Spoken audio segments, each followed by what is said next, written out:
آمن الرسول بما أنزل إليه من ربه والمؤمنون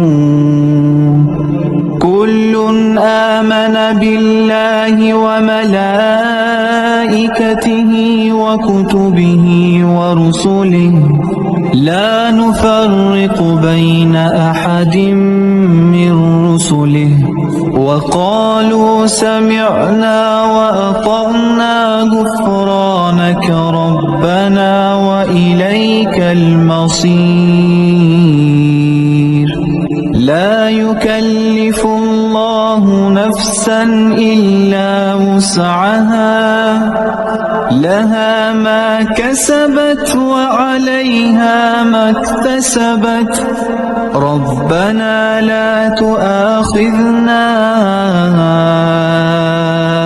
إن نسينا أو أخطأنا ربنا لا تؤاخذنا إن نسينا أو أخطأنا ربنا ولا تحمل علينا Syitah itu musim dingin, mereka akan arah turun ke bawah ke selatan ke Yaman. Yaman itu mana, Pak? Kok ke Yaman? Kan laut. Iya, di situ ada pertemuan antara Laut Merah dengan Samudra Hindia. Di situ nanti kapal bisa berlayar ke timur jauh, ke India, ke Indonesia, ke Nusantara itu, dan ke Afrika. Jadi sangat strategis, ya. Kemudian kalau soif musim panas, mereka punya perjalanan dagang, ya, rihlah tijarah ke arah utara ke Syam, maka namanya Syam, Syamal, artinya utara. Dan karena ini perdagangan internasional, kira-kira yang mereka gunakan mata uangnya apa coba? Dinar dirham, Pak. Yakin, Pak? Mas perak, Mas Deru, Mas Diri, Mas Harwono. Nah, jadi saat itu, ya, bahkan ketika Rasulullah kemudian diajak berdagang oleh pamannya, itu orang-orang Arab yang di Hijaz, ya, itu mereka berdagang, mereka tidak punya currency sendiri, tidak punya mata uang. Mata uangnya apa? Menggunakan mata uang yang diterima internasional, Pak. Jadi saat itu yang ada di Syam hari ini kan 5 negara, ya, Pak. Mana itu? Palestina, Lebanon, Yordania, Suriah, satu lagi yang pesisiran itu, ya. Nah, 5 negara itu dulu namanya Syam, dan Syam itu adalah bagian dari Bizantium. Bizantium itu apa? Kerajaan Romawi Timur. Jadi Romawi itu ada dua, Romawi Barat di Italia sana, Romawi Timur ada di Konstantinopel, ada di Turki. Nah, di sana yang berlaku adalah dinar, Pak. Dinar itu bukan berasal dari bahasa Arab, dari bahasa mana coba? Saya takdir dulu, ya. Lihat kepean dulu, maaf. Nah, dinar itu berasal dari denarius, bahasa Romawi. Awalnya ketika masih di Romawi Barat itu koin perak. Kemudian ketika sudah dibawa ke Romawi Timur, akhirnya berubah jadi koin emas. Dan dalam dinar itu, Pak, ada gambarnya Raja Konstantin. Kemudian ada di baliknya, karena di Bizantium, Romawi Timur, ada salib khas Romawi Timur. Salib yang ininya dua, jadi selai panjang begini, strip dua. Dan itu sebagai alat tukar yang sah saat itu. Yang dinilai apanya? harganya, nilainya emas itu berapa? Dan nilainya sekarang sama ya Pak, 4/4 gram emas. Nah, jadi dinar dari mana? Dari Bizantium. Kemudian satu lagi dari sukan dirham. Dirham pun juga bukan dari Arab, dari imperium yang besar saat itu yang lain. Dari mana? Dari Persia ternyata. Perak dari Persia, yang di situ otomatis kalau dari Persia, di situ pun juga ada gambarnya Raja Kisra, ada apinya Zoroaster, apinya Majusi, ya kan? Jadi dan itu sampai kemudian Rasulullah berdagang, ya sampai usia 25 kemudian beliau menikah. Beliau nikahnya juga menggunakan mahar berapa? Berapa dinar ya? Pakai unta ya, maaf. Nah, saat itu perdagangannya pakai dinar dan dirham. Nah, kemudian kalau mungkin pernah dengar ada orang-orang yang mengatakan, ayo kita kembali ke dinar dan dirham. Nah, ternyata kan plot twist jadinya ya. Ternyata dinar dan dirham itu bukan Muslim. Baru kemudian di tahun 77 Hijriah, ya, sebelumnya ketika era Umar bin Khattab itu baru ada nyetak dirham, dinar itu kasih tulisan Arab sedikit, tapi belum punya Muslim sendiri. Kemudian ketika tahun 77 Hijriah, Abdul Malik bin Marwan itu kemudian ketika Muslim sudah kuat, mereka mencetak koin dinar sendiri dengan tulisan La ilaha illallah Muhammad Rasulullah, salibnya dihilangkan. Jadi seperti itu, ya. Nah, kemudian kembali ke Rasulullah SAW. Ketika beliau masih hidup, apakah beliau kemudian mengingkari penggunaan ini? Ya, tidak. Ya, kalau hari ini ada orang yang dapat dikatakan agak gulu, ya, agak berlebihan dalam menganggap itu, ya, ini misalkan ya, dolar ini ada gambar Presiden Amerika pertama, ada gambar ya kan, seketika itu all seeing eyes, wah ini togut ini shield dan sebagainya. Itu secara sejarah aja sudah nggak benar. Rasulullah juga pakai seperti itu Pak, gambar Raja Konstantin, ya, Kaisar Romawi, ada salibnya, dan itu digunakan oleh Rasulullah para sahabat. Tapi apa yang dibagi oleh Rasulullah? Yang diperbagi adalah sistem muamalahnya, menghindari riba, ya kan? Operasi pasar juga ada. Yang diperbagi sistemnya, value-nya, bukan toolsnya, bukan alatnya. Beliau tidak mengislamkan kemudian simbol-simbol itu, tidak. Beliau tidak mengingkari. Kalau nggak cukup dari situ, ya. Bahkan namanya pun, ya, denarius tadi, ya, Romawi tadi. Kemudian satunya lagi yang dirham itu sebentar.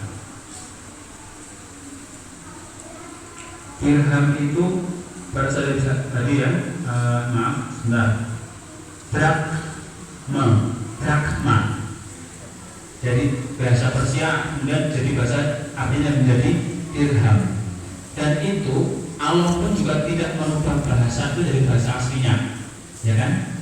Tadi di yang kita baca ada kalimat kata dinar di Al-Quran. Apakah itu bahasa Arab? Bukan. Ya, itu bukan bahasa Arab murni, ya kan? Jadi sekali lagi, kalau ada orang mengatakan kembali ke dinar dan dirham, itu bukan dari Islam, tapi kita Rasulullah SAW merubah sistemnya kemudian bisa jadikan pedoman kita. Nah ini jadi maksudnya kita tak, ya seperti itu ya. Ternyata dinar dirham itu akar sejarah seperti itu. Kemudian kalau ada orang yang mengatakan, kalau ada orang yang menggunakan currency tadi itu, mata uang tadi itu, maka itu akan merusak tauhidnya, misalkan, ya. Ada orang seperti itu. Sebentar, ini berarti dia ini tidak bisa memilah dan memilih mana yang ranah akidah, mana yang ranah muamalah, ya. Rasulullah SAW beliau bermuamalah dengan simbol-simbol, kalau boleh dikatakan simbol-simbol kekufuran, tapi beliau dan para sahabat fine-fine saja, ya kan. Rasulullah, kemudian 4 khalifah setelah beliau itu tidak merubah itu semua, hanya merubah sistemnya. Kalau Yahudi dari dulu memang menjalankan ribawi. Di Madinah Rasulullah sudah memerangi ribawi.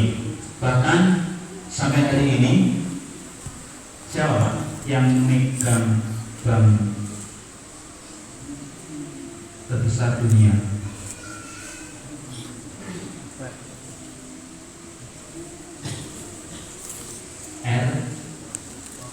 Rothschild. Nah, dari mana itu? Ini dari mana? Dari Jerman. Ya, dari Jerman. Itu awalnya kan Bapak dari sana, ya. Apa ya? Jadi Yahudi memang dari dulu suka dengan riba.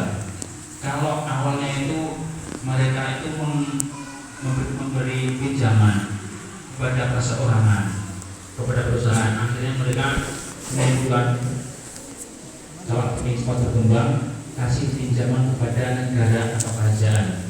Termasuk kemudian ketika perang dunia II berlangsung, mereka ini ngasih pinjaman besar-besaran, menggelontorkan dananya kepada dua belah pihak.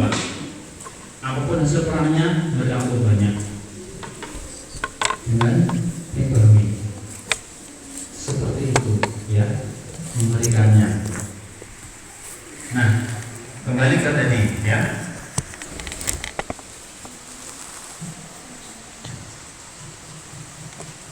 Jadi sekali lagi, dinar dirham itu adalah kata serapan. Kalau dalam bahasa Indonesia, ya, kita mengenal serapan yang kemudian diadopsi oleh bahasa Arab, bukan bahasa Arab murni.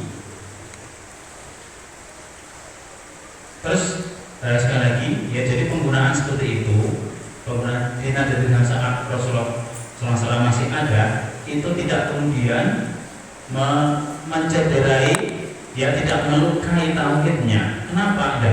Ya, kalau dibilang seperti itu mencederai tauhid, berarti Rasulullah dan para sahabat gimana dong? Rusak semua tuh tauhidnya? Enggak seperti itu kan, ya. Dan Allah juga memuji, ya, memuji dalam tadi surat Quraisy tadi. Nah, baik, kembali ke surat Quraisy. Ila bil atas saif, kemudian falyabudu rabb hadzal bait alladzi at'amahum min ju' wa amanahum min khauf. Maka hendaklah mereka beribadah kepada Rabb hadzal bait, ya, Rabbnya Baitul Haram ini, yaitu Allah, alladzi at'amahum, yang telah memberi mereka makan, min ju', dari kelaparan.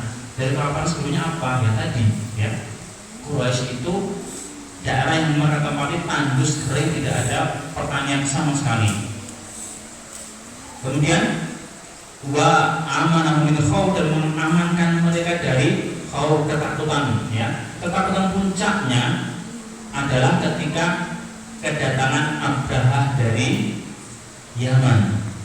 Abraha kan akan menghancurkan Ka'bah sebagai simbol Quraisy dan akan mengubah jalur wisata internasional saat itu ke gerejanya Quraisy, Al-Quraisy itu, tapi gagal. Nah, kemudian ketika Abraha ini digagalkan oleh Allah dengan perantara Babil, maka setelah itu Quraisy langsung pamornya langsung naik, Pak, di seluruh Arab. Ya, langsung naik pamornya, luar biasa. Nah, selain puncak tadi amankan dari ini, dari Abraha, ketakutan orang Quraisy Quraisy yang lain adalah sebelum hilang ini ya. Ketika berdagang mereka sering dirampok, bahkan sering ada pembunuhan. Tapi kemudian ketika sudah hilang ini, mereka mengadakan perjanjian dagang dan keamanan untuk jalurnya ini. Ya, itu meliputi beberapa negara yang banyak banget ya. Hari ini kalau diukur kilometer ribuan ya, dari Jazirah Arab yang seraya begini sampai Yaman, Hadramaut, kemudian ke Hijaz ya, sampai naik ke Syam itu berapa kilometer ya. Kemudian setelah seperti itu, maka Allah menyarankan kepada orang Quraisy dan akan ya'budu Rabbahul Bait, maka beribadah kepada Rabb ini ya, Rabbnya Bait ini. Nah, jadi orang-orang Quraisy ini mereka dimuliakan oleh Allah ya. Kalau ada sebuah hadis dalam yang disebut oleh Ibnu Katsir mengatakan bahwa Rasulullah SAW bersabda, "Qad qalallahu Quraisyan," Allah telah mengutamakan, memberi fadilah kepada orang Quraisy bisa beri hisol dengan 7 bagian. Yang pertama, anni minhum, bahwasanya aku bagian dari mereka, orang Quraisy ya. Dan seterusnya. Ini hadisnya. Nah, biasa Pak, kalau dalam Ibnu Katsir itu tidak semua hadis yang disebut itu sahih. Jadi seperti itu ya. Jadi Ibnu Katsir itu beliau masih menyebutkan kisah-kisah Israiliyat.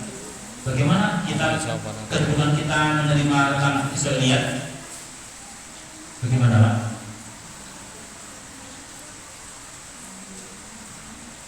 Kita tidak membenarkan juga tidak menyalahkan ya, karena kadang sejarah itu tidak ada dalam sejarah, tapi ternyata di Israiliyat ada ya kan. Kita kemudian mengenal nama malaikat maut siapa? Israel. Dari mana? Dari Israiliyat. Jadi banyak kisah-kisah itu dari Israiliyat yang kemudian itu juga ternyata menjadi senjatanya orang-orang Yahudi ketika Rasulullah SAW pertama kali sampai di Madinah. Ada orang Yahudi yang kemudian mutus temannya, kalau dia benar Nabi, coba tanya dia tentang sesuatu ya. Kalau dia tahunya tentang hal itu sedikit, maka dia benar Nabi. Tapi kalau tahu yang banyak, ojo-ojo nabi palsu. Tapi kemudian orang ini bertanya kepada Rasulullah SAW tentang hal itu, ternyata Rasulullah tanya masih sedikit, dan itu membuktikan kenabian beliau.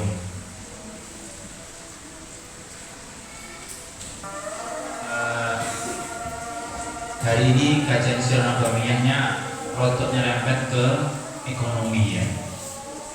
Jadi sekali lagi Rasulullah SAW dan para sahabatnya, mereka tidak kemudian mengganti mata uang yang beredar dengan mengislamkan mata uang itu, tidak ya. Sampai beliau wafat Rasulullah bahkan tidak diganti. Yang diganti hanya sistemnya, sistem ribawi yang dimana diganti. Dan uang dinar Islam akhirnya dicetak kurang lebih 45 tahun sepeninggal beliau.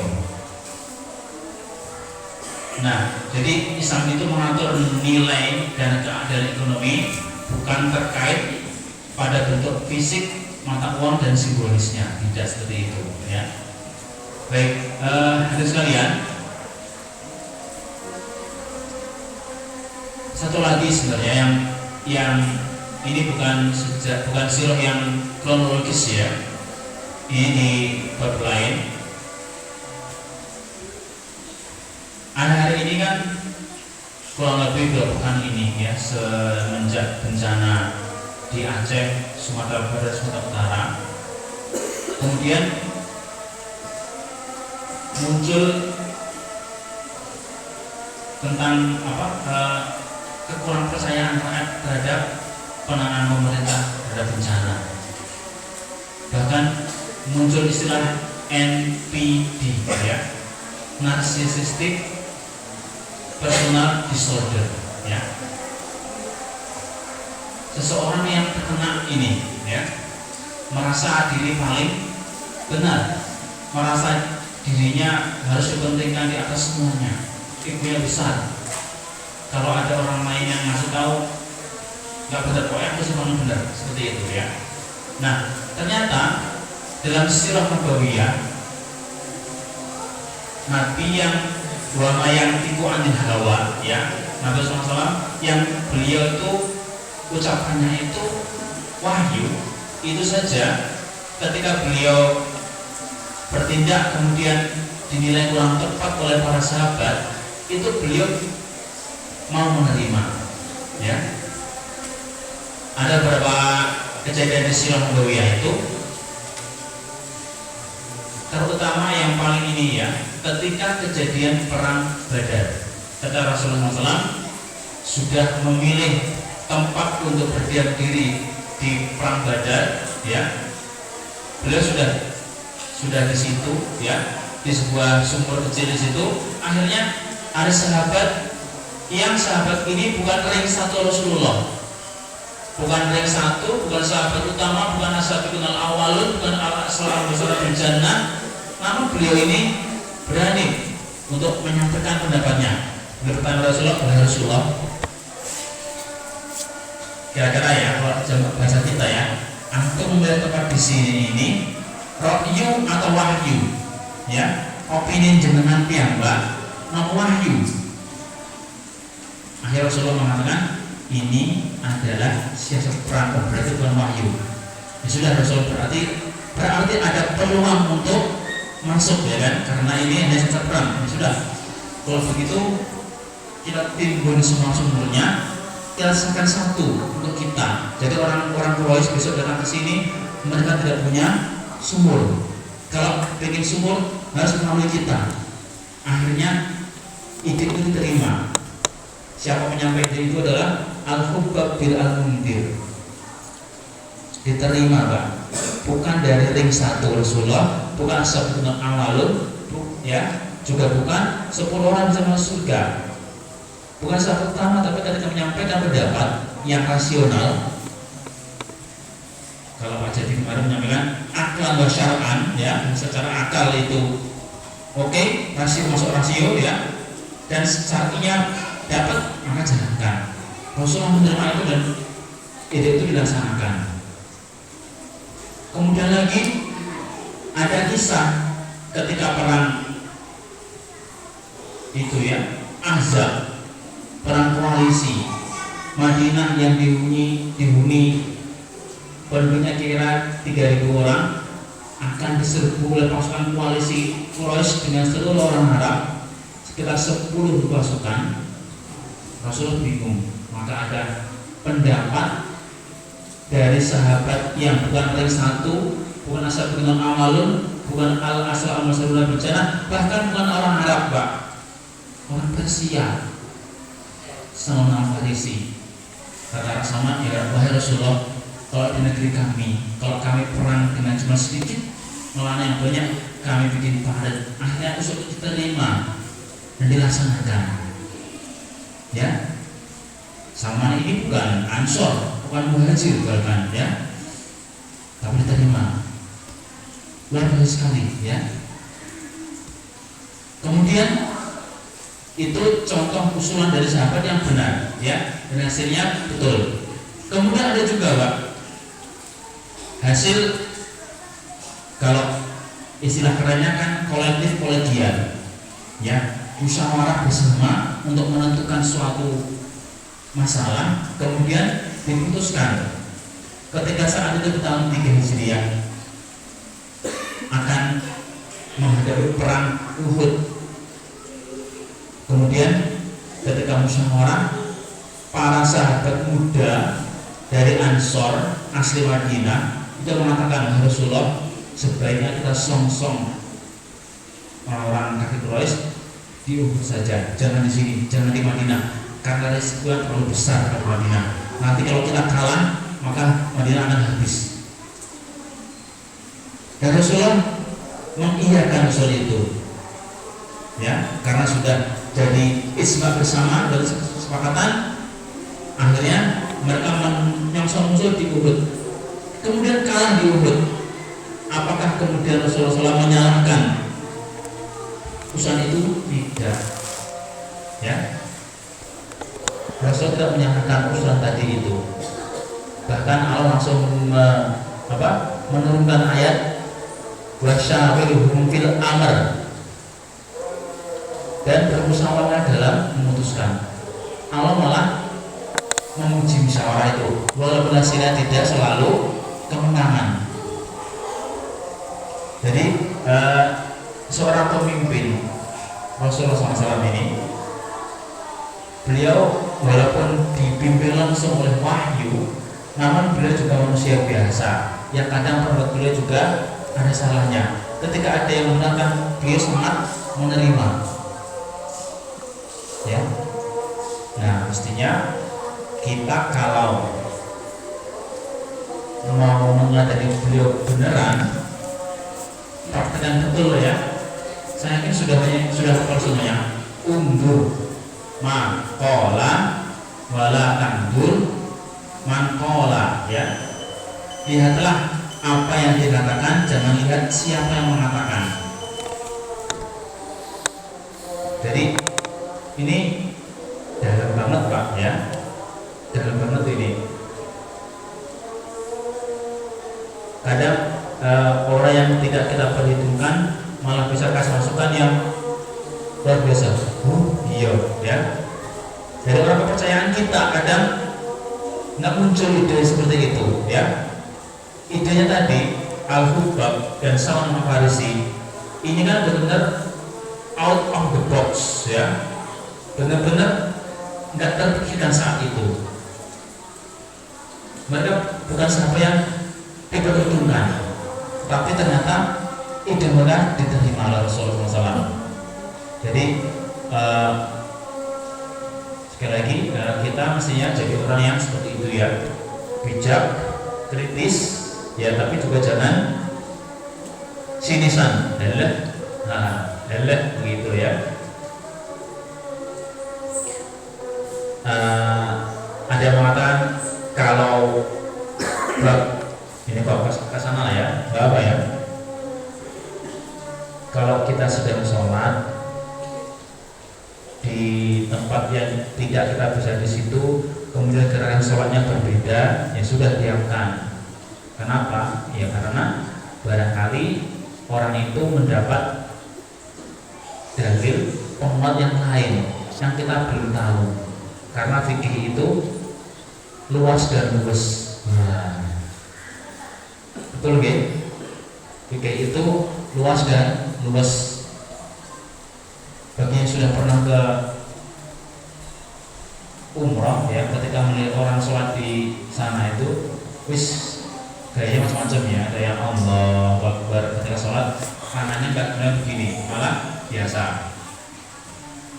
Terus kita lagi, ya. Ada lagi orang yang sholat Allahu Akbar nggak di dada, tapi agak turun ke bawah.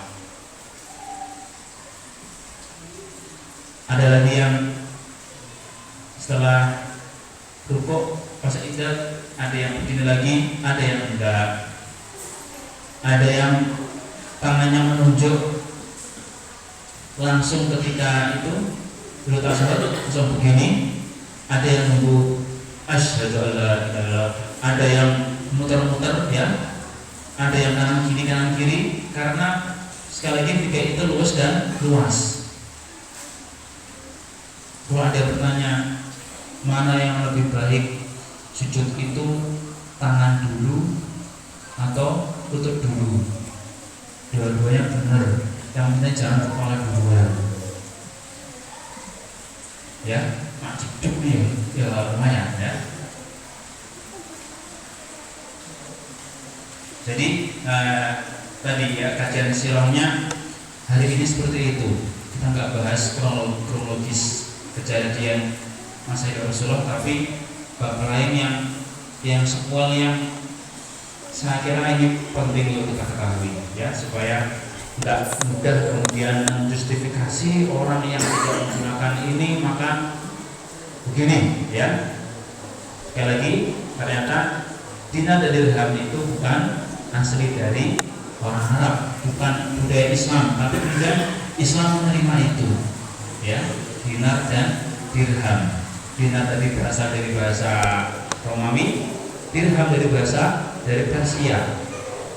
Islam tidak punya mata uang sendiri, Pak. Ya, jadi seperti itu.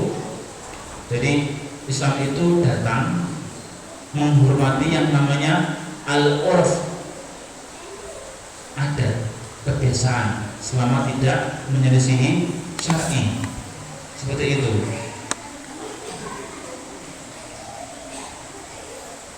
Ada Pak Lek saya di pasar sana. Nah, ini beliau ini pernah ditegur oleh Kang Mas ya. Kowe kok nek malam Jumat ngalu tahlilan ki piye to yasinan ngono. Apa jawabannya? Lah piye to Kang? Wong kene iki nek ora enek yasinan, kowe ora gelem numpuk, ora gelem ngaji. Ya pas kuwi aku iso ngisi kajian iki pas kuwi. Jajal kayak ono solusi liyane. Kelakep Pak, ya Allah. Sesimpel itu ya.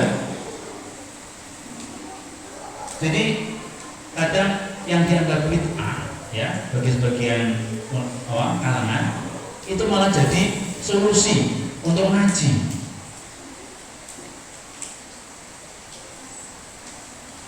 Nah, sekarang kita langsung ke ini aja. Jadi sekali Pak Quraisy ya, Ismail, kemudian ada suku Jurhum di situ. Nah, suku Jurhum ini kan suku yang sudah berdagang dari Yaman di pojok sebelah. Jadi kalau Jazirah Arab itu kita seperti apa Pak? Seperti kaki ya, seperti sepatu gitu ya. Nah, seperti ini. Yaman ada di sini. Jazirah Arab sebelah yang persis, yang pinggir laut itu disebut dengan daerah Hijaz. Ya. Suku Jurhum kan berasal dari Yaman, berdagang sampai ke atas ke Syam. Itu pas pulang kemudian lewat Bakkah, akhirnya tinggal di situ kan, karena ketemu air. Nah, karena tempatnya yang kering seperti itu, akhirnya orang Quraisy ini tidak bisa hidup dengan apa yang mereka miliki. Akhirnya mereka profesinya tidak ada yang bertani, Pak. Profesinya apa jadinya? Sampai hari ini berdagang. Nah, akhirnya ada kakek Nabi Muhammad SAW yang bernama Hashim bin Abdi Manaf. Beliau ini yang mencetuskan ilaf. Ilaf ini apa? Ilaf ini adalah perjanjian dagang, juga perjanjian keamanan antara orang-orang Quraisy dengan raja-raja dan kabilah-kabilah yang ada di sepanjang perjalanan menuju ke Syam, ya, sampai Syam dan sampai ke Yaman. Kemudian Allah memuji ini, ilafihim rihlata syita wal shaif. Ilah mereka itu adalah rihlah tijariyah, perjalanan dalam berdagang kemana?